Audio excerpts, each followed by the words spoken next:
ശരിക്കും ഒരു മുഖ്യമന്ത്രി കാൻഡിഡേറ്റ് ആയിട്ട് ആപ്റ്റാണോ? അല്ലെങ്കിൽ യാതൊരു സംശയവും വേണ്ട. പക്ഷെ കോൺഗ്രസ്സുകാർ എന്തുകൊണ്ട് രമേശ് ചെന്നിത്തല മുഖ്യമന്ത്രിയായിട്ട് പ്രഖ്യാപിക്കുന്നില്ല എന്നുള്ളത് ഇവിടെ വളരെ വലിയൊരു ചോദ്യമായിട്ട് അവശേഷിക്കുകയാണ്. അതിനെക്കുറിച്ച് പലപ്പോഴും സംശയങ്ങൾ ഉയർന്നു വരുന്നുണ്ട്. അദ്ദേഹം ആദ്യം തന്നെ ഈ തിരുവനന്തപുരം MP ആയതിനു ശേഷം അവിടെ എന്തെങ്കിലുമൊക്കെ നേട്ടങ്ങൾ കൊണ്ടുവരാൻ സാധിച്ചിട്ടുണ്ടോ എന്നുള്ള കാര്യം നമ്മൾ എടുത്ത് പരിശോധിക്കുന്ന സമയത്ത് ബാഴ്സലോണ സിറ്റി ആക്കും തിരുവനന്തപുരത്തെ എന്നൊക്കെയായിരുന്നു അദ്ദേഹം മത്സരിച്ച് വിജയിച്ച സമയത്തെ പ്രഖ്യാപനങ്ങൾ. ഇപ്പോൾ NDAയുടെ ഘടകകക്ഷിയായിട്ട് വന്നിട്ടുള്ള സാബു M ജേക്കബിന് മുഖ്യമന്ത്രിയാവാൻ വേണ്ടിയിട്ട് ആഗ്രഹമുള്ള ആളുകളാണ്.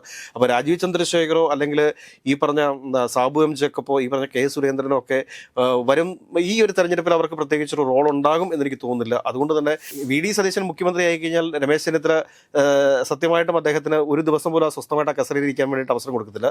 നമസ്കാരം. തെരഞ്ഞെടുപ്പ് അടുത്തിരിക്കുന്ന സാഹചര്യത്തിൽ കേരളത്തിലെ അടുത്ത മുഖ്യമന്ത്രി ആരാകുമെന്നുള്ള ചർച്ചകളാണ് ഇപ്പോൾ കേരളത്തിൽ നടന്നുകൊണ്ടിരിക്കുന്നത്. ആരായിരിക്കും പ്രധാനപ്പെട്ട ആളുകൾ? പ്രധാനമായിട്ടും മാതൃഭൂമിയും അതോടൊപ്പം തന്നെ മലയാള മനോരമയും ഒക്കെയാണ് അടുത്ത മുഖ്യമന്ത്രി ആരാകണം എന്നുള്ള ചോദ്യം പൊതുസമൂഹത്തോട് ചോദിച്ചുകൊണ്ടിരിക്കുന്നത്. അപ്പോൾ അതിൽ പ്രധാനമായിട്ടും 2 ആളുകളുടെ പേരുകളാണ് ഈ മലയാള മനോരമയും അതോടൊപ്പം തന്നെ മാതൃഭൂമിയും ഹൈലൈറ്റ് ചെയ്തുകൊണ്ടിരിക്കുന്നത്. ഒന്ന് ശ്രീ മുഖ്യമന്ത്രി പിണറായി വിജയൻ, മറ്റൊന്ന് VD സതീശൻ.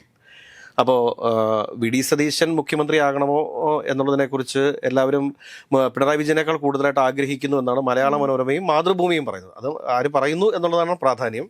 മലയാള മനോരമയും മാതൃഭൂമിയും പറയുന്ന സമയത്തും ഏതാണ്ട് 1% മാത്രം വ്യത്യാസമാണ് മുഖ്യമന്ത്രി പിണറായി വിജയനും അതോടൊപ്പം തന്നെ പ്രതിപക്ഷ നേതാവ് VD സതീശനും തമ്മിൽ മുഖ്യമന്ത്രി സ്ഥാനത്തേക്ക് ഉള്ളത് നമ്മൾ മനസ്സിലാക്കണം. ഈ മാതൃഭൂമിയും മനോരമയും കൂടുതലായിട്ട് വാച്ച് ചെയ്യുന്ന ആരാണ്? അത് UDF അനുകൂലമായിട്ട് നിൽക്കുന്ന ആളുകളാണ് കൂടുതലായിട്ട് വാച്ച് ചെയ്യുന്നത്. ഇത് കഴിഞ്ഞ ദിവസം അഡ്വക്കേറ്റ് ജയശങ്കർ പറഞ്ഞ ചില വാക്കുകൾ നമ്മൾ കടമെടുക്കേണ്ടതുണ്ട്.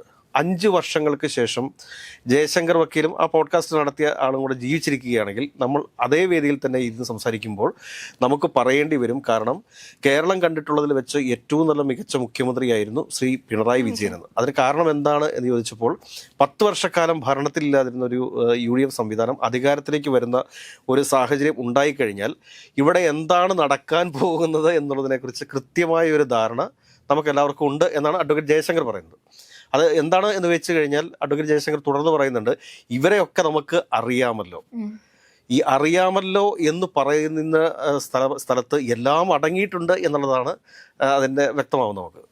ഇപ്പോൾ നമ്മളെടുത്ത് പരിശോധിക്കുന്ന സമയത്ത് ഓരോ വ്യക്തികളുടെയും ക്വാളിറ്റി എടുത്ത് നമ്മൾ പരിശോധിക്കേണ്ടതുണ്ട്. ഇപ്പോൾ CPM നിന്നാണെങ്കിൽ പിണറായി വിജയൻ എന്ന ഒറ്റ പേര് മാത്രമാണ് മുഖ്യമന്ത്രി സ്ഥാനത്തേക്ക് ഉള്ളത്. അദ്ദേഹത്തിൻ്റെ അത്രയും കരുത്തനായ മറ്റൊരു കമ്മ്യൂണിസ്റ്റ് മുഖ്യമന്ത്രി കേരളത്തിൽ ഉണ്ടായിട്ടുണ്ടോ എന്ന് ചോദിച്ചു കഴിഞ്ഞാൽ ഇല്ല എന്ന് തന്നെ പറയേണ്ടി വരും. കാരണം ഇതിനു മുമ്പ് EK നായനാരും VS അച്യുതാനന്ദനും അതോടൊപ്പം തന്നെ ഒരുപാട് വലിയ EMS ഉൾപ്പെടെയുള്ള പ്രഗത്ഭരായിട്ടുള്ള മുഖ്യമന്ത്രിമാരൊക്കെ CPMൻ്റെ ഭാഗത്തുനിന്ന് ഉണ്ടായിട്ടുണ്ട്. പക്ഷേ സഖാവ് പിണറായി വിജയൻ്റെ പോലെ ഇത്രയും ഒരു ഇത്രയും ഒരു നല്ലൊരു ദിശാബോധമുള്ള അതല്ലെങ്കിൽ കർക്കശക്കാരൻ എന്നൊക്കെ നമ്മൾ പറയുന്ന സമയത്തും ഒരു തെറ്റുകൾ അല്ലെങ്കിൽ മാറ്റപ്പെടേണ്ടതായിട്ടുള്ള എന്തെങ്കിലും കാര്യങ്ങളൊക്കെ ഉണ്ട് എന്നുണ്ടെങ്കിൽ ചൂണ്ടിക്കാണിച്ചു കഴിഞ്ഞാൽ അതിന് കൃത്യമായ മാറ്റങ്ങൾ വരുത്താൻ തയ്യാറുള്ള മനസ്സുള്ള അല്ലെങ്കിൽ എന്താ പറയുക ഈ നാടിൻ്റെ വികസനത്തെക്കുറിച്ച് കൃത്യമായ കാഴ്ചപ്പാടുകളുള്ള നമ്മളൊക്കെ പലരും ഈ പ്രതിപക്ഷമൊക്കെ പറഞ്ഞു വരുത്തുന്ന മാതിരി പലരും വിചാരിക്കും മുഖ്യമന്ത്രി എന്ന് പറഞ്ഞു കഴിഞ്ഞാൽ ഈ ലോകത്തെക്കുറിച്ച് ഒരു ധാരണയില്ലാത്ത ആളാണെന്ന്. ഈ കേരളത്തിലെ മുക്കിനെക്കുറിച്ചും മൂലയെക്കുറിച്ചും വളരെ കൃത്യമായ ധാരണയുള്ള ഒരു വ്യക്തിയാണ് മുഖ്യമന്ത്രി പിണറായി വിജയൻ എന്ന് പറയുന്നത്. ഷംസുദ്ദീൻ എന്ന് പറയുന്ന പോഡ്കാസ്റ്ററുമായിട്ട് അദ്ദേഹം അനുവദിച്ചൊരു ഇൻ്റർവ്യൂ ഉണ്ട്. ആ ഇൻ്റർവ്യൂവിൽ അദ്ദേഹം മുൻപോട്ട് വെച്ചപ്പോൾ അദ്ദേഹം ആ ഇൻ്റർവ്യൂവിനായിട്ട് പോഡ്കാസ്റ്റിനായിട്ട് മുമ്പോട്ട് വരുന്ന സമയത്ത് മുഖ്യമന്ത്രിയോട് എന്ത് ചോദ്യങ്ങൾ വേണമെങ്കിലും ചോദിക്കാം എന്ന് പറഞ്ഞിരുന്നു. അതോടൊപ്പം തന്നെ സുജിത് ഭക്തൻ്റെ ഇൻ്റർവ്യൂവിലും സമാനമായ രീതികളായിരുന്നു. മുഖ്യമന്ത്രിയുടെ ഭയം കൂടാതെ എന്ത് ചോദ്യവും ചോദിക്കാം എന്ന് വളരെ കൃത്യമായിട്ട് തന്നെ സുജിത് ഭക്തൻ പറഞ്ഞിരുന്നു. സുജിത് ഭക്തൻ ചോദിക്കുന്ന ചോദ്യങ്ങൾക്ക് അല്ലെങ്കിൽ ഷംസുദ്ദീൻ ചോദിക്കുന്ന ചോദ്യങ്ങൾക്ക്, ശശികുമാർ ചോദിക്കുന്ന ചോദ്യങ്ങൾക്ക്, അതിനൊക്കെ അപ്പുറത്ത് മോഹൻലാൽ ചോദിച്ച ചോദ്യങ്ങൾ, ആ ഒരു ഇൻ്റർവ്യൂ എന്ന് പറയുന്നത് പിണറായി വിജയൻ എന്ന മുഖ്യമന്ത്രി ആരായിരുന്നു കേരളത്തിന് എന്ന് കൃത്യമായിട്ട് ബോധ്യപ്പെടുത്തി കൊടുക്കുന്ന രീതിയിലുള്ള ഒരു പത്രസമ്മേളനമായിരുന്നു. പിന്നെ അദ്ദേഹത്തെ സംബന്ധിച്ചിട്ട് ചില കാര്യങ്ങളിൽ അദ്ദേഹം പെട്ടെന്നെടുക്കുന്ന ചില തീരുമാനങ്ങൾ. ഇപ്പോൾ കഴിഞ്ഞ ദിവസം തന്നെ ഒരു മാധ്യമ പ്രവർത്തകൻ അദ്ദേഹത്തോട് പറയുന്നുണ്ട്, CMA ഇത് മോശമല്ലേ, ഈ ജോൺ ബ്രിട്ടാസ് എഴുതി തരുന്നത് മാത്രം നിങ്ങൾ പറഞ്ഞാൽ എങ്ങനെയാണ് ശരിയാവുന്നത് എന്നുള്ള രീതിയിൽ അദ്ദേഹത്തോട് സംസാരിച്ചു. അപ്പോൾ തിരിച്ചു വന്നതിന് ശേഷം അദ്ദേഹം പറഞ്ഞ ഡയലോഗുണ്ട്. കാരണം നിങ്ങൾ ചോദ്യങ്ങൾ മനസ്സിൽ വെച്ചുകൊണ്ടിരുന്നിട്ട് കാര്യമില്ല, കാരണം അത് ചോദിക്കാൻ വേണ്ടിയിട്ട് തയ്യാറാവണം. നമുക്ക് അവിടെ മനസ്സിലാക്കാൻ സാധിക്കുന്നത് എന്താ വെച്ച് കഴിഞ്ഞാൽ അത് റിപ്പോർട്ടർ ടി വിയുടെ ഒരു റിപ്പോർട്ടറാണ് ഈ ചോദ്യം ചോദിച്ചത്. പക്ഷേ ആ റിപ്പോർട്ടറുടെ ഒരു ബാക്ക്ഗ്രൗണ്ട് എന്ന് പറയുന്നത് കോൺഗ്രസ് രാഷ്ട്രീയമാണ്. അദ്ദേഹം KSUവിൻ്റെ ഒരു സജീവമായിട്ട് നിൽക്കുന്ന, അല്ലെങ്കിൽ യൂത്ത് കോൺഗ്രസിൻ്റെ സജീവമായിട്ട് നിൽക്കുന്ന ഒരു സോഷ്യൽ മീഡിയ ഫൈറ്റർ കൂടിയാണ് അദ്ദേഹം. അപ്പോൾ അദ്ദേഹം അത് പർപ്പസ്ഫുള്ളി ഒരു PR വർക്കിന് വേണ്ടിയിട്ട് CM-ന്റെ അടുത്ത് ചോദിച്ച ചോദ്യമാണ്. അങ്ങനെ വരുന്ന ചോദ്യങ്ങളോടൊക്കെ അദ്ദേഹം വളരെ കർക്കശമായ രീതിയിൽ തന്നെ പ്രതികരിക്കും, അല്ലെങ്കിൽ നല്ലൊരു അച്ചടക്കമുള്ള രീതിയിൽ തന്നെ അദ്ദേഹം പ്രതികരിക്കും എന്നുള്ള കാര്യത്തിൽ സംശയമൊന്നും വേണ്ട. കാരണം പൊതുവേദിയിൽ അദ്ദേഹം പ്രസംഗിച്ചുകൊണ്ട് നിൽക്കുന്ന സമയത്ത് CMA ഒരു ചോദ്യമുണ്ട് എന്ന് ഒരാൾ ചോദിക്കുമ്പോൾ അത് വീട്ടിൽ പോയി ചോദിച്ചാൽ മതി എന്ന് പറയാൻ കാരണം എന്താണെന്ന് ചോദിച്ചാൽ മുഖ്യമന്ത്രിയോട് സംസാരിച്ചുകൊണ്ട് നിൽക്കുകയാണ്.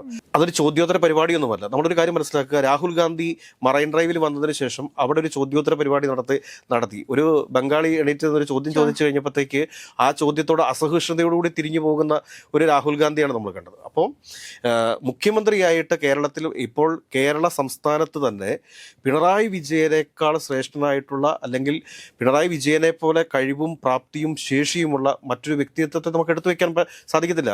പിണറായി വിജയൻ ഇല്ലാത്ത ഒരു തെരഞ്ഞെടുപ്പിനെ കുറിച്ച് കോൺഗ്രസിനോ ഇടതുപക്ഷത്തിനോ അല്ലെങ്കിൽ NDAക്കോ ചിന്തിക്കാൻ വേണ്ടി സാധിക്കുമോ? കാരണം ഏറ്റവും പ്രധാനപ്പെട്ട ഒരു പോയിന്റാണ് മുഖ്യമന്ത്രി പിണറായി വിജയൻ എന്ന് പറയുന്നത്. അദ്ദേഹത്തിന് ശേഷം കേരള രാഷ്ട്രീയത്തിൽ തന്നെ ഒരുപാട് വലിയ മാറ്റങ്ങൾ സംഭവിക്കുന്നില്ല, ഒരുപാട് വലിയ മാറ്റങ്ങൾ സംഭവിക്കാൻ വേണ്ടി പോവുകയല്ലേ. ഇപ്പോൾ ഒന്ന് നോക്കൂ, കോൺഗ്രസിന് എന്താണ് സംഭവിച്ചിരിക്കുന്നത്? ഉമ്മൻചാണ്ടിക്ക് ശേഷം എന്താ കോൺഗ്രസിൽ സംഭവിച്ചിരിക്കുന്നത്? കാരണം അവിടെ രമേശ് ചെന്നിത്തല മുഖ്യമന്ത്രിയാകണമെന്ന് പറയുന്നുണ്ട്, VD സതീശൻ മുഖ്യമന്ത്രിയാകണമെന്ന് പറയുന്നുണ്ട്, KC വേണുഗോപാൽ മുഖ്യമന്ത്രിയാകണമെന്ന് പറയുന്നുണ്ട്. കാരണം CPM-നെ സംബന്ധിച്ചിട്ട് CPM-ന് കൃത്യമായൊരു സംഘടനാ സംവിധാനമുണ്ട്. ആ സംഘടനാ സംവിധാനം നിലനിൽക്കുന്ന അത്രയും നാൾ ആ പ്രസ്ഥാനത്തിന് ഒരു കോട്ടവും തട്ടില്ല. പക്ഷേ ഇപ്പുറത്ത് അങ്ങനെയല്ല അവസ്ഥ. ഇപ്പുറത്തുള്ള ഒരു ആൾക്കൂട്ടമാണ് കോൺഗ്രസ് എന്ന് പറയുന്നത്. അപ്പം അവിടെ നിന്ന് ഉയർത്തക്കാണിക്കപ്പെടുന്ന മുഖ്യമന്ത്രി സ്ഥാനാർത്ഥികളിൽ 3 പേരാണ് ഏറ്റവും പ്രധാനമായിട്ട് നിൽക്കുന്നത്. ആ കൂട്ടത്തിലാണ് രാഹുൽ ഗാന്ധിയുടെ ഒരു പ്രസ്താവന വന്നിട്ടുള്ളത്. അതെന്താണ് എന്ന് ചോദിച്ചു കഴിഞ്ഞാൽ, ഒരുപക്ഷെ കേരളത്തിനൊരു വനിതാ മുഖ്യമന്ത്രി വേണ്ടേ എന്ന് ചോദിക്കുമ്പോൾ അത് പുതുപ്പള്ളിയിൽ വെച്ച് ചോദിക്കുന്ന സമയത്ത് ഒരുപാട് ആശങ്കകൾ കേരളത്തിലെ കോൺഗ്രസ് നേതാക്കന്മാരുടെ മനസ്സിലേക്ക് വരികയാണ്. അതുകൊണ്ട് നമ്മൾ മനസ്സിലാക്കാതെ പോകാൻ വേണ്ടി പറ്റത്തില്ല. ഇപ്പോൾ ഒരു ഉദാഹരണത്തിന് പറഞ്ഞാൽ VD സതീശൻ വളരെ വാചാലനായിട്ട് സംസാരിക്കും. ഒരുപാട് പുസ്തകങ്ങൾ അദ്ദേഹം വായിക്കാറുണ്ട്. ഒരുപാട് സംവാദങ്ങളിൽ അദ്ദേഹത്തിന് ഒരുപക്ഷെ നേട്ടങ്ങൾ ഉണ്ടാക്കാൻ വേണ്ടി സാധിച്ചേക്കാം. പക്ഷേ പലപ്പോഴും അദ്ദേഹം പറയുന്ന അപക്വമായിട്ടുള്ള ചില വാദഗതികൾ, അല്ലെങ്കിൽ അത് നമുക്ക് പറയാതിരിക്കാൻ വേണ്ടിയിട്ട് അദ്ദേഹം പറയുന്ന ചില നുണകൾ. ഇപ്പോൾ വയനാട് ദുരന്തത്തിൽപ്പെട്ട ആളുകൾക്ക് വീട് പണിത് നൽകാൻ വേണ്ടിയിട്ട് അവിടെ KPCC സ്ഥലമെടുത്തു എന്ന് പറയുന്നു. ആ സ്ഥലത്ത് പണി ആരംഭിച്ചു എന്ന് പറയുന്നു. അതിനുശേഷം നെക്സ്റ്റ് ഡേ തന്നെ ഇപ്പോൾ വാർത്താമാധ്യമ പ്രവർത്തകർ അവിടെ ചെല്ലുന്നു, DYFI അവിടെ പോയി കുടിൽ കെട്ടുന്നു. അവിടെ ഒന്നും നടക്കുന്നില്ല.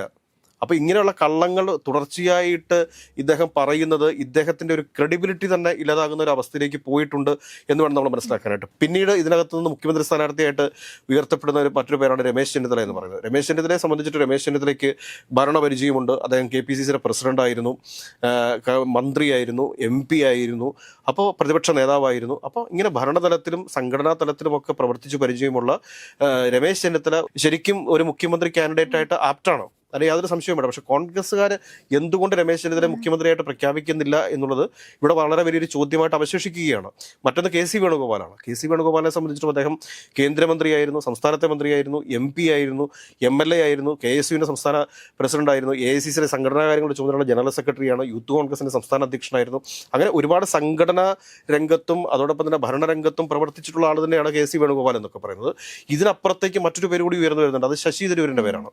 ശശി തരൂരിനെ സംബന്ധിച്ചിട്ട് ശശി തരൂരിനെ നമ്മുടെ പത്രമാധ്യമങ്ങളും നമ്മുടെ പൊതുസമൂഹവും ഒക്കെ വളരെ വലിയ എന്തോ ഒരു സംഭവമായിട്ട് ഇങ്ങനെ ഒരു ഊതി വീർപ്പിച്ച ബലൂൺ പോലെ കാണുന്നുണ്ട് എന്നുണ്ടെങ്കിലും ഈ സാധാരണക്കാരുമായിട്ടുള്ള അദ്ദേഹത്തിൻ്റെ ബന്ധം, അതിനെക്കുറിച്ച് പലപ്പോഴും സംശയങ്ങൾ ഉയർന്നു വരുന്നുണ്ട്. അദ്ദേഹം ആദ്യം തന്നെ ഈ തിരുവനന്തപുരം MP ആയതിനു ശേഷം അവിടെ എന്തെങ്കിലുമൊക്കെ നേട്ടങ്ങൾ കൊണ്ടുവരാൻ സാധിച്ചിട്ടുണ്ടോ എന്നുള്ള കാര്യം നമ്മൾ എടുത്ത് പരിശോധിക്കുന്ന സമയത്ത് ബാഴ്സലോണ സിറ്റി ആക്കും തിരുവനന്തപുരത്തെ എന്നൊക്കെയായിരുന്നു അദ്ദേഹം മത്സരിച്ച് വിജയിച്ച സമയത്തെ പ്രഖ്യാപനങ്ങൾ. പക്ഷേ അതിൽ ഒന്നും ചെയ്യാൻ വേണ്ടിയിട്ട് അദ്ദേഹത്തിന് സാധിച്ചിട്ടില്ല എന്ന് പറയുമ്പോൾ ശശി തരൂരിനെ മുഖ്യമന്ത്രി സ്ഥാനാർത്ഥിയായിട്ട് ഉയർത്തി കാണിച്ച് കഴിഞ്ഞാൽ നമ്മുടെ ജെൻസി തലമുറയൊക്കെ ഒരുപക്ഷെ വോട്ട് ചെയ്തേക്കാം. അവരെ സംബന്ധിച്ചിട്ട് അവർ നോക്കുമ്പോഴത്തേക്ക് ഒരു വിശ്വപൗരൻ എന്നുള്ള രീതിയിൽ വോട്ട് ചെയ്തേക്കാം. അതിനപ്പുറത്തേക്ക് പ്രാക്ടിക്കൽ പൊളിറ്റിക്സിൽ അല്ലെങ്കിൽ പ്രാക്ടിക്കൽ അഡ്മിനിസ്ട്രേഷനിൽ ശശി തരൂർ ഒരു വലിയൊരു പരാജയമായിട്ട് മാറുമെന്ന കാര്യത്തിലൊന്നും സംശയം വേണ്ട. പിന്നീട് ഇപ്പോൾ നമ്മൾ BJP-യുടെ ഭാഗത്തേക്ക് വരികയാണെങ്കിൽ അല്ലെങ്കിൽ NDA-യുടെ ഭാഗത്തേക്ക് വരികയാണെങ്കിൽ അവിടെ മുഖ്യമന്ത്രി സ്ഥാനാർത്ഥിയായിട്ട് പ്രധാനമായിട്ടും ഉയർത്തി കാണിക്കുന്ന രാജീവ് ചന്ദ്രശേഖരെയാണ്. അതോടൊപ്പം നേരത്തെ ആയിരുന്നത് K. സുരേന്ദ്രനായിരുന്നു. അതിനുശേഷം പിന്നീട് ഇപ്പോൾ NDA-യുടെ ഘടകകക്ഷിയായിട്ട് വന്നിട്ട് സാബു M. ജേക്കബിന് മുഖ്യമന്ത്രിയാവാൻ വേണ്ടിയിട്ട് ആഗ്രഹമുള്ള ആളുകളാണ്.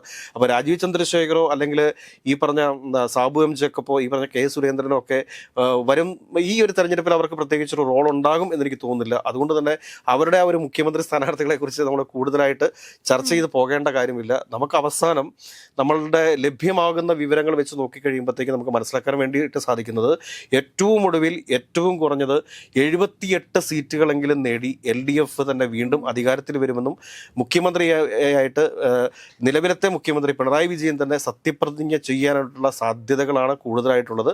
മറിച്ച് ഇപ്പുറത്തു നിന്ന് വരികയാണെങ്കിൽ ഒരു വലിയ തർക്കത്തിലേക്കായിരിക്കും കാര്യങ്ങൾ പോവുക. ഇപ്പോൾ VD സതീശനെ സംബന്ധിച്ച് അദ്ദേഹത്തിന് മുഖ്യമന്ത്രി ആവണം എന്നുള്ള അതിയായ ആഗ്രഹമുണ്ട്. അതേസമയം രമേശ് ചെന്നിത്തലയെ സംബന്ധിച്ച് രമേശ് ചെന്നിത്തലയ്ക്ക് മുഖ്യമന്ത്രി ആയിട്ടുള്ള അതിയായ ആഗ്രഹമുണ്ട്. ഇവർക്ക് നടുവിലൂടെ മുഖ്യമന്ത്രി സ്ഥാനത്തേക്ക് കടന്നു വരാൻ ആഗ്രഹിക്കുന്ന ഒരു വ്യക്തിയാണ് KC വേണുഗോപാൽ എന്ന് പറയുന്നത്. അപ്പം ഇവരിൽ ആര് കേരളത്തിൻ്റെ മുഖ്യമന്ത്രി ആകും എന്നുള്ളത് ആയിക്കഴിഞ്ഞാൽ ഇവരെ ഇപ്പോൾ VD സതീശൻ മുഖ്യമന്ത്രി ആയിക്കഴിഞ്ഞാൽ രമേശ് ചെന്നിത്തല സത്യമായിട്ടും അദ്ദേഹത്തിന് ഒരു ദിവസം പോലും സ്വസ്ഥമായിട്ട് ആ കസേരയിലിരിക്കാൻ വേണ്ടിയിട്ട് അവസരം കൊടുക്കത്തില്ല. തിരിച്ച് രമേശ് ചെന്നിത്തലയാണ് ആ മുഖ്യമന്ത്രി ആവുന്നതെങ്കിൽ VD സതീശൻ ഒരു ദിവസം പോലും അദ്ദേഹത്തിന് ഉറങ്ങാൻ വേണ്ടിയിട്ട് സമയം കൊടുക്കത്തില്ല. അതേപോലുള്ള ഗ്രൂപ്പ് വൈര്യങ്ങളായിരിക്കും കോൺഗ്രസിനകത്ത് വരാൻ വേണ്ടി പോകുന്നത്. 2011 മുതൽ 2016 വരെയും അതുകൂടാതെ തന്നെ 2001 മുതൽ 2006 വരെയും കേരളത്തിലെ കോൺഗ്രസ് രാഷ്ട്രീയത്തിനകത്ത് നടന്നിട്ടുള്ള ഗ്രൂപ്പ് പോരുകൾ, ഗ്രൂപ്പ് പ്രശ്നങ്ങൾ, ഇതൊക്കെ നമ്മൾ ആലോചിക്കുന്ന സമയത്ത് ആ ഒരു ഇരുണ്ട കാലം എന്ന് പറയുന്നത് LDF പറയുന്നത് എത്രയോ ശരിയാണ് എന്ന് പോലും പലപ്പോഴും നമ്മൾ ഓർത്തു പോകും.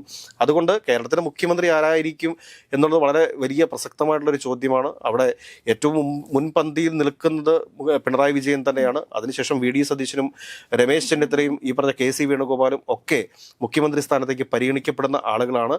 അവർക്കിടയിലേക്ക് ഒരു വനിതാ മുഖ്യമന്ത്രിയായിട്ട് ആര് വരും എന്നുള്ളത് വലിയൊരു ചോദ്യചിഹ്നമായിട്ട് അവിടെ നിൽക്കട്ടെ എന്ന് പറഞ്ഞുകൊണ്ട് തൽക്കാലത്തേക്ക് അവസാനിപ്പിക്കാം.